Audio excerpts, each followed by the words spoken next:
জাতীয় নাগরিক পার্টি এনসিপির সম্মানিত আহ্বায়ক জনাব নাহিদ ইসলামের নেতৃত্বে 6 সদস্যের একটি প্রতিনিধি দল আমরা জুলাই জাতীয় সনদ স্বাক্ষরের জন্য আমরা এখানে উপস্থিত হয়েছিলাম। আপনারা সকলে জেনে থাকবেন যে 24-এর অভ্যুত্থানের মধ্য দিয়ে আমরা যে নতুন বাংলাদেশ করতে চেয়েছিলাম, যার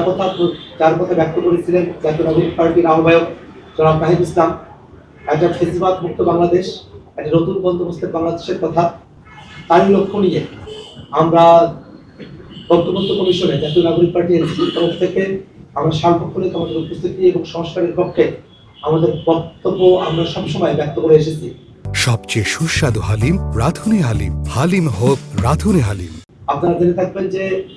জুলাই সনদের কার্যকারিতার জায়গা গণভোটের বিষয়গুলো নিয়ে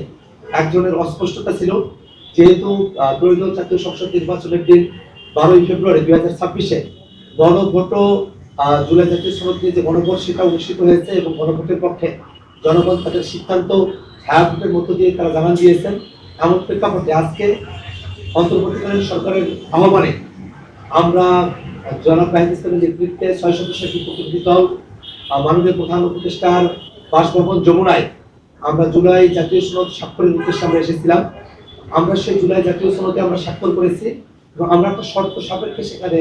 স্বাক্ষর করেছি। আমরা বলেছি যে নোট অফ ডিসেন্ট ব্যতিরেকে গণভোটের গণরায়ের পূর্ণাঙ্গ বাস্তবায়ন সাপেক্ষে জনাব নাহিদ ইসলাম আহ্বায়ক এবং আক্তার হোসেন আমি সদস্য সচিব এই জুলাই জাতীয় সনদে আমরা স্বাক্ষর করলাম।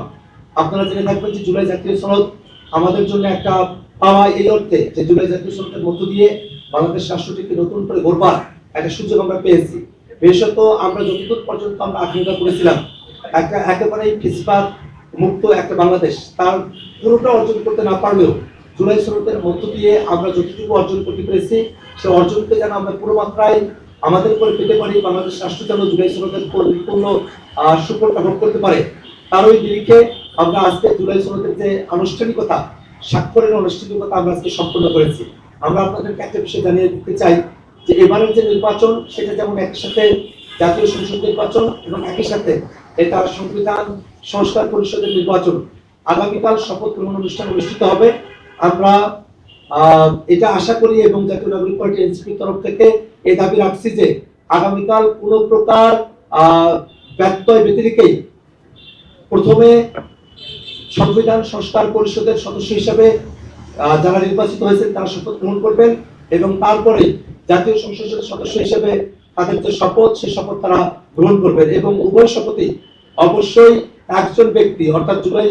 জাতীয় সনদে যেভাবে বিবৃত হয়েছে যিনি চিফ ইলেকশন কমিশনার আছেন তার নেতৃত্বে তার হাত ধরেই আমরা জুলাই জাতীয় সনদের মতো করেই সংবিধান সংস্কার পরিষদের শপথ এবং জাতীয় সংসদ সদস্য হিসেবে শপথ সেটা আমরা গ্রহণ করব।